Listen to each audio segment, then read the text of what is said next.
नमस्कार। India to Bharat का आज का तीर्थ स्थल है हिमाचल के मंडी से 23 किलोमीटर दूर रिवालसर। हिमाचल की खूबसूरत पहाड़ियों के मध्य में स्थित यह तीर्थ स्थल श्रद्धालुओं तथा पर्यटकों द्वारा इसकी शांत वातावरण और प्राकृतिक सुंदरता की वजह से पसंद किया जाता है। रिवालसर तक सड़क मार्ग से पहुंचा जा सकता है। सिंगल रोड का विकल्प है, लेकिन सड़क की हालत काफी अच्छी है। नमस्कार। भारत एक भिन्नताओं का देश है।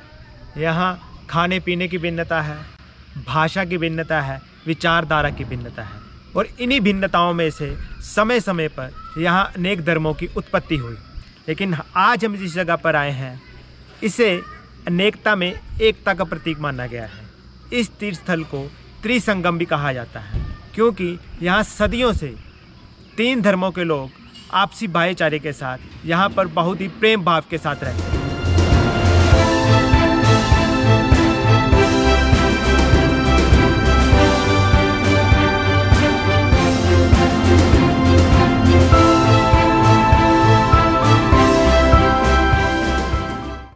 आज हम आ पहुँचे हैं मंडी जिला के रिवालसर में। मेरे पीछे मंडी जिला के रिवालसर जी का प्रसिद्ध गुरुद्वारा साहिब स्थित है। मेरे इस तरफ बौद्ध महागुरु पद्मसंभव की विशालकाय प्रतिमा है और सामने नीचे की तरफ लोमास ऋषि जी का मंदिर है। तो आइए अब हम इन तीनों तीर्थ स्थलों के एक एक करके दर्शन करते हैं। वाहिगुरु जी का खालसा, वाहिगुरु जी की फतेह। जिस स्थान के आप जी दर्शन कर रहे हो, यह स्थान साहिब श्री गुरु गोबिंद सिंह जी महाराज का इतिहासिक स्थान है। इस स्थान ते 22 धार के पहाड़ी राजिਆਂ के सदे ते गुरु साहब आए सन। गुरु साहब ने आना स्वीकार कर लिया। 1701 की विसाखी वाले दिन समੇਤ परिवार 500 सिंह घुड़सवार तैयार बर तैयार नाल लैके गुरु साहब इस स्थान ते पहुंचे। गुरु साहब ने कहा कि जिस कार्य वास्ते तुसीं सानूं बुलाया सी, आओ असीं आपस विच बैठ के विचार वटांदरा करदे औरंगजेब नाल टक्कर लैण लई। ते गुरु साहब ने इस स्थान ते 1701 की विसाखी वाले दिन अमृत का बाटा भी तैयार किया। 1 महीना 2 दिन गुरु साहब इस स्थान पर रुके। तकरीबन 32 दिन का समा बनता है। ये 3 धर्मों का साझा स्थान है, हिंदू धर्म का, बुद्ध धर्म का ते सिख धर्म का। हिंदू धर्म का ब्रह्मा का पुत्र लोमश ऋषि होया, उन्होंने भी तप स्थान है। सामने झील के कंढे ते मंदिर बनया है, लोमश ऋषि मंदिर। बुद्ध धर्म का महात्मा बुद्ध तो बाद इन्होंने गुरु पद्म संभव होए, जो सामने बड़ी मूर्ति लगी है, इन्हों का भी तप स्थान है। ये 3 धर्मों का साझा स्थान होने करके इन्होंने त्रिवेणी भी कहते हैं। जिहड़ी झील है ये जुगा जुग पुरातन है, ना तो यदा अज तक डूंघाई का पता लग्या, ना तो ये पता है कि कदों की बनी है। इस झील के कंढे बैठ के होर भी अनेक संतां महापुरुषों ऋषि मुनियां ने तप किए है। तपोभूमि है।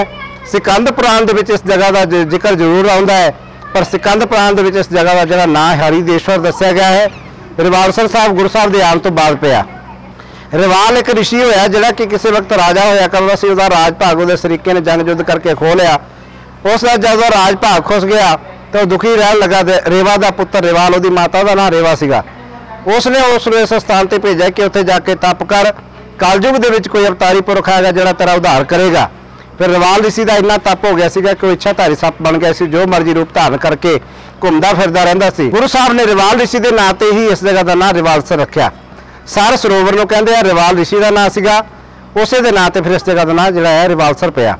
1928 दे विच महाराजा कपूरथले की बेटी महारानी अमृत कौर, जिहड़ी कि सेंटर की पहली हैल्थ मिनिस्टर भी रही है, उसका ब्याह फिर मंडी वाले राजे जोगिंदर सैन नाल होया। जो ब्याह के आई, उसने इन्होंने स्थानों के दर्शन किए। उदों इत्थे गुरुद्वारा साहब नहीं सीगा, सिर्फ जिथे अंदर पालकी साहब बनी हुई है। इस स्थान पर थड़ा सीगा जिथे कि लोग आकर के नमस्कार करते सीगे, अरदास बेनती करते सीगे। राणी ने इच्छा जाहिर की क्यों ना इत्थे गुरुद्वारा साहब बनाया जाए। श्री दरबार साहब का नक्शा लिया के 108 पौड़ियां सड़क तो लैके उपर तक ते जिहड़ी अंदर वाली पत्थर की बिल्डिंग बनी हुई है, ये 1928 के सेवा शुरू हुई सी। 1930 के संपूर्ण हुई। 28,000 पत्थर ते 16,000 रुपए इस ते खर्चा आया सी, जिहड़ा राजे ने अपने खजाने चों दिता सीगा। ये जिहड़ी अंदर वाली इमारत पत्थर की बनी हुई है, इस दे विच ना तो कोई सीमेंट लगा ना सरिया लगा, सारी ही डाटा वाली चूने की ते माह के आटे की चनाई दी हुई है। 1930 की विसाखी वाले दिन पहला प्रकाश इस स्थान पर होया। 1982 के संत बाबा लाभ सिंह जी किला आनंदगढ़ साहब आनंदपुर साहब वाले ने सेवा संभाली। आप समूह संगतां दे सहयोग दे नाल 24 घंटे लंगर का प्रबंध है, रिहाइश का प्रबंध है।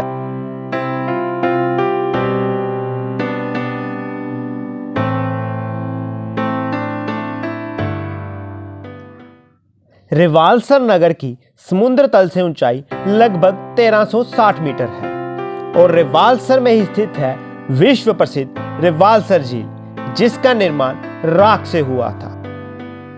प्रत्येक वर्ष यहाँ सिसु मेले के नाम से जाना जाने वाला एक बड़ा मेला फरवरी के अंत या मार्च की शुरुआत में लगता है और इस मेले में बड़ी संख्या में स्थानीय लोगों के साथ साथ श्रद्धालु भी आते हैं। और इसी झील के तट पर सनातन ऋषि श्रेष्ठ लोमश ऋषि जी ने तप और साधना की थी। और ये लोमश ऋषि जी का तीर्थ स्थल है। लोमश ऋषि वही ऋषि हैं जिन्होंने भगवान शंकर से ये वरदान पाया था कि उनकी देह का अंत तब तक ना हो जब तक कि उनके शरीर का एक एक लोम अर्थात बाल न गिर जाए। ये वही लोमश ऋषि हैं जिनके श्राप से एक व्यक्ति को कौवा बनना पड़ा और आगे जाके वही कौवा भारतीय सनातन धर्म में काकभुशुंडी के नाम से प्रसिद्ध हुए। और ये वही काकभुशुंडी थे जिन्होंने गरुड़ भगवान जी को रामायण सुनाई और भुशुंडी नामक रामायण की रचना की।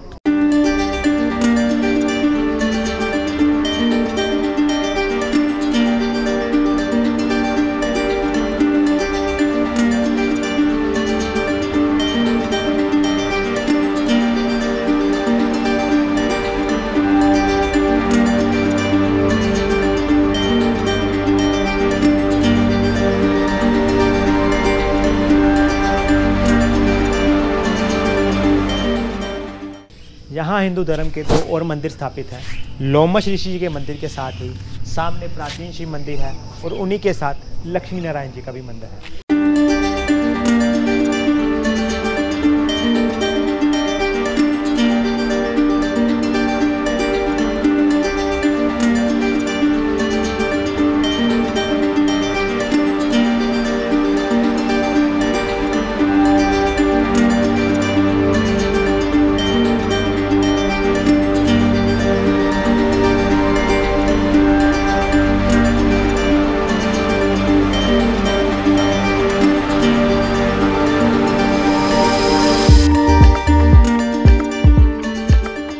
आगे अब हम जा रहे हैं बुद्धिस्ट मोनेस्ट्री और पद्म संभव जी की भारत में सबसे विशालकाय प्रतिमा को देखने के लिए।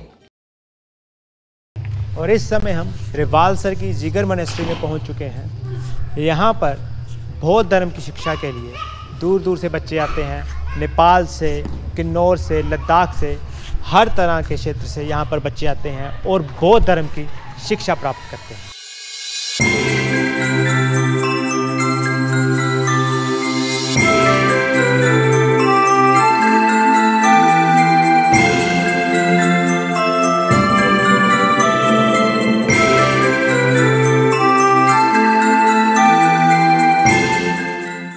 जिगर मोनेस्ट्री देखने के बाद अब हम रिवालसर की दूसरी मोनेस्ट्री में आए हैं। यहाँ पर भगवान पद्म संभव की दुनिया की सबसे विशाल प्रतिमा स्थापित है। तो आइए अब अंदर चलते हैं और पद्म संभव जी की विशाल प्रतिमा के दर्शन करते हैं।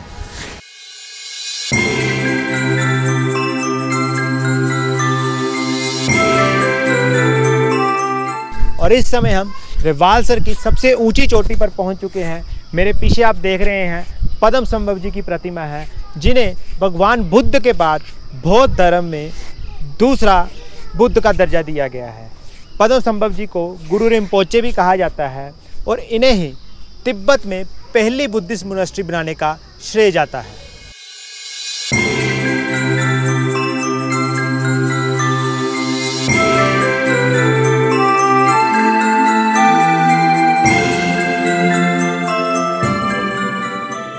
पद्म संभव जी की इतनी विशालकाय प्रतिमा पूरे रिवालसर शहर की रक्षा कर रही है।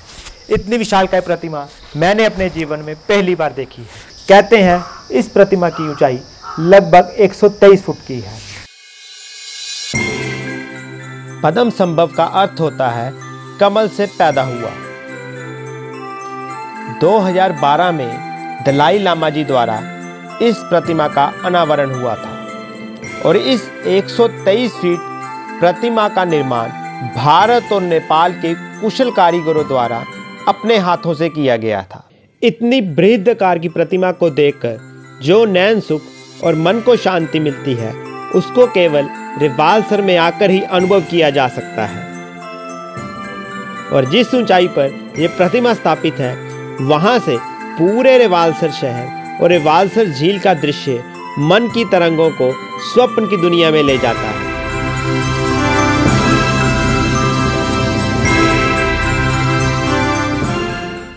और जब इस प्रतिमा को बनाने का काम शुरू किया गया तो इसकी नींव रखी गई थी। उस नींव को रखने में ही 2 से 3 वर्ष का समय लग गया था।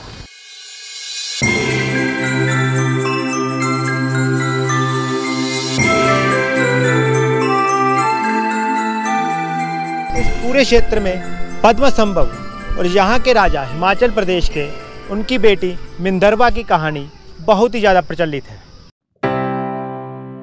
जन मान्यता के अनुसार मंडी के राजा ने गुरु पद्मसंभव को मारने का प्रयत्न किया था, क्योंकि राजा की बेटी मिंदरवा ने राजधर्म के खिलाफ पद्मसंभव से शिक्षा ली थी। राजा ने अपनी बेटी और पद्मसंभव को अलग करने के लिए आग में जलाकर मारने की कोशिश की और उसकी चिता इतनी बड़ी बनाई कि वो 7 दिन तक जलती रही। 7 दिन के बाद वहां राख की जगह एक झील बन गई और इस झील में पद्मसंभव एक कमल पर प्रकट हुए। राजा को अपने गलत काम का पश्चाताप हुआ और उन्होंने अपनी बेटी का विवाह गुरु पद्मसंभव से कर दिया। और यह भी कहा जाता है कि पद्मसंभव ने अपनी तांत्रिक शक्तियों का इस्तेमाल करके रिवालसर से तिब्बत की उड़ान भरी ताकि वो वहां पर बौद्ध धर्म का प्रचार कर सके।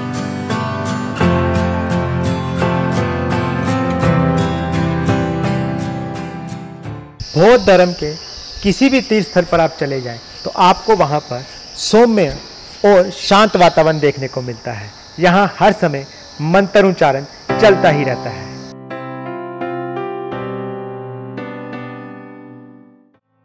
और इस ऊंची चोटी से आप मेरे पीछे रिवालसर टाउन, रिवालसर लेक, गुरुद्वारा साहब, लोमाश ऋषि का टेम्पल का बहुत ही सुंदर और अद्भुत नज़ारा देख सकते हैं।